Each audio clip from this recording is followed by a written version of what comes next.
Know now before you go further that since your lives have crossed in this life, you have formed ties between each other. As you seek to enter this state of marriage, you should strive to make real the ideals which give meaning to both this ceremony and to this union. With full awareness, know that within this circle, you are not only declaring your intent to be handfasted and married before your family and your friends, but you speak that intent also to your higher creative powers. The promises made today and the ties that are bound here greatly strengthen your union. They will cross the years and the lives of each soul's growth. Do you still seek to enter into this ceremony? I do. I bid you to look into each other's eyes and to hold the other's hand. Scott, will you cause him pain? I may. And is that your intent?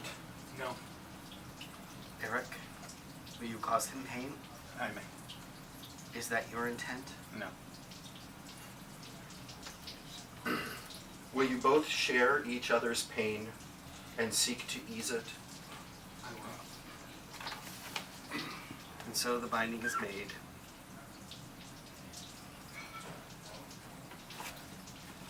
Eric, will you share his laughter? I will. And Scott, will you share his laughter? I will. And will you both look for the brightness in life and the positive in each other? I will. And so the binding is made.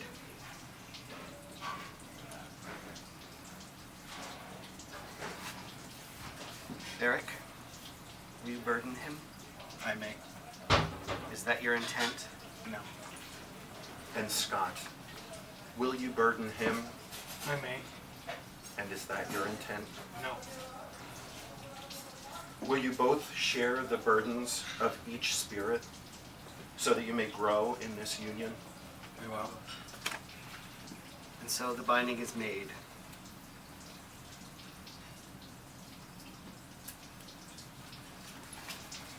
Eric, will you share his dreams? I will. And Scott, will you share his dreams? I will. And will you dream together to create new realities and hopes? I will. We will. And so the binding is made.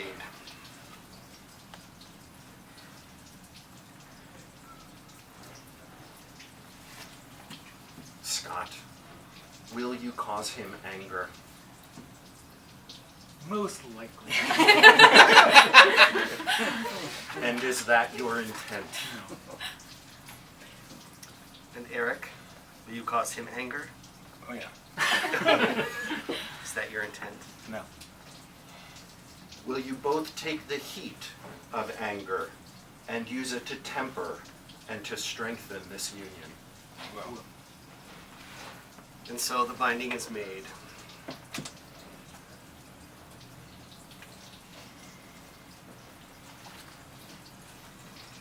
Eric, will you love, honor, and cherish him? I will. And Scott, will you love, honor, and cherish him? I will. And will you both seek to never cause to break that honor? And so the binding is made.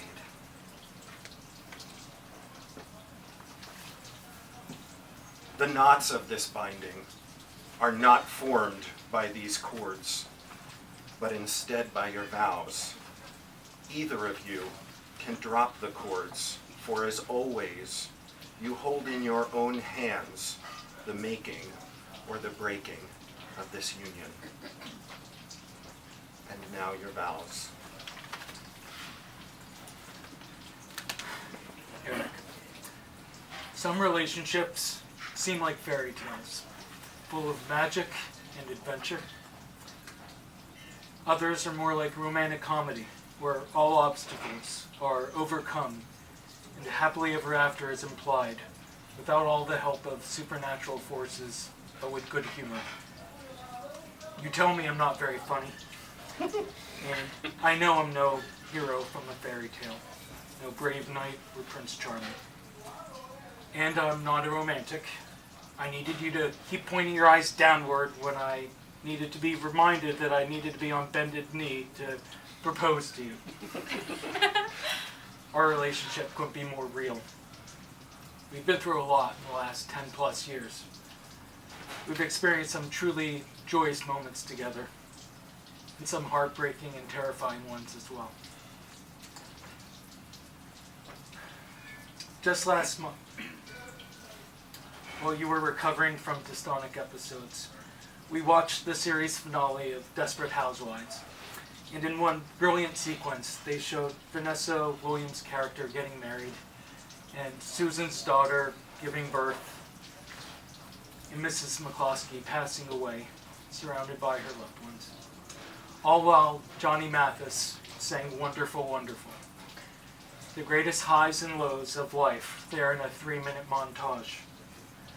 Part of the song goes, "Some quiet evening, I sit by your side, and I'm lost in a world of our own. I feel the glow of your unspoken love, and I'm aware of the treasure that I own.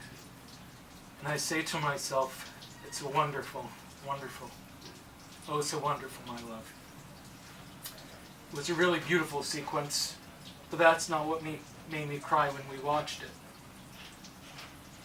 I thought about taking you to the ER a week or so earlier, and seeing your fear and seeing your physical pain, seeing your arms and your legs moving about on a will of their own, and both of us knowing that the medication that they would give you would make you forget things, would make it difficult for you to think or to follow a conversation, would cause confusion and memory gaps for weeks at a time, and that it would give you a sense of what your siblings with AD might have experienced when the disease was taking them. And as we watched that scene, I thought about what it was like holding you in bed just the day before, trying to comfort you and to calm you. How I felt your shoulder and your arm spasming underneath mine, and how grateful I felt to be able to still have you to hold. How comforting it was to be able to hold you no matter what the circumstance. And how blessed I felt in that moment, feeling that I could provide you with a sense of comfort and a sense of love and being cared for. Because you deserve to be loved and cared for. A friend recently asked me if I was nervous about our big day, and I responded honestly to him that I'd be more scared having to go through life without you. This is no fairy tale we're living. I'm not the perfect man, and I'm unlikely to be the perfect husband that I'd like to be. But I promise to always strive to make you feel like the most special person in the world. I will love you forever and ever and a week. My love isn't the kind of stuff you read about, doesn't play well on television or a big screen, but it's more real than anything I know.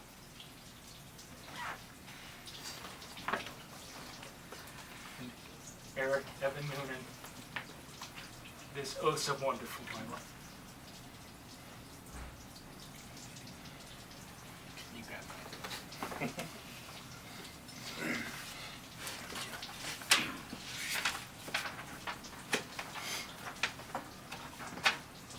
Scott, how fortuitous it is that I met you.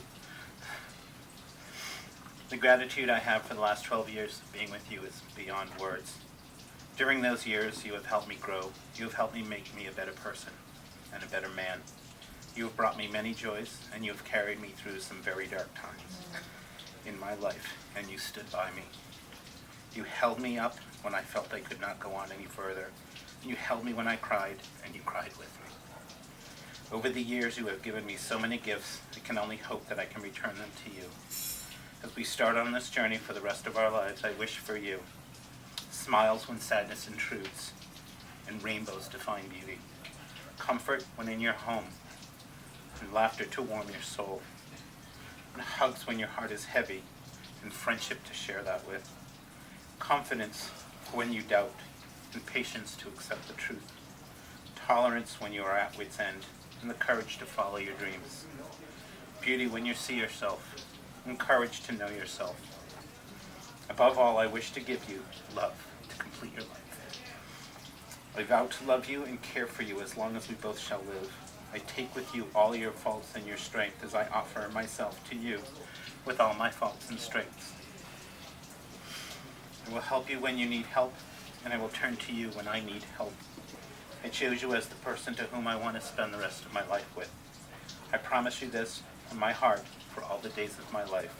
I love you forever and ever and a week. It brings me great joy to ask you to be my husband.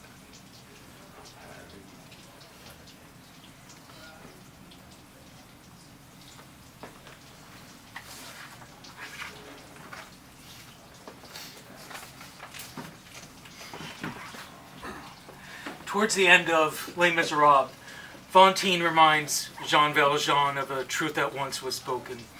To love another person is to see the face of God.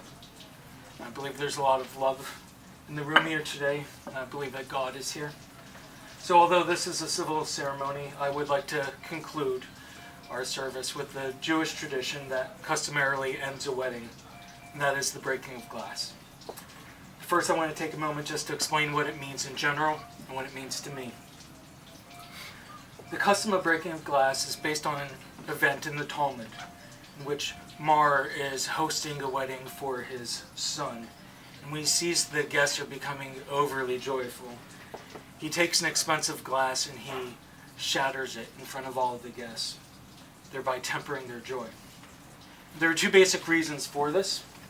One is based on the verse, "Rejoice in trembling," which reveals that a Jew, even at a time of joy, should refrain from getting so carried away to the extreme that they may lose themselves and succumb to sin.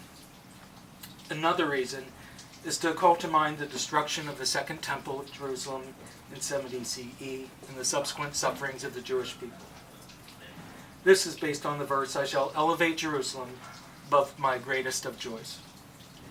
Today, there are countless interpretations for the tradition of the breaking of glass. Some say it's meant to remind us that marriage is as fragile as glass. It's been interpreted to demonstrate that life is so fragile that a couple should enjoy every day as if it's their last to spend together.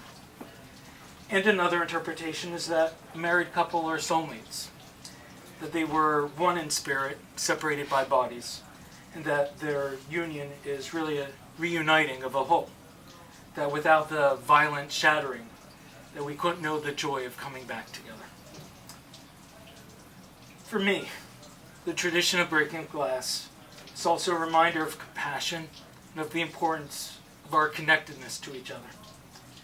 To me, it says that even in a moment of great joy, it's important to remember that there's still pain and suffering in the world, and that we have a responsibility to help relieve some of that suffering and to care for each other. Recognizing others' pain does not diminish our love or our celebration, but it makes us more humble, more appreciative of the blessings that we have to share.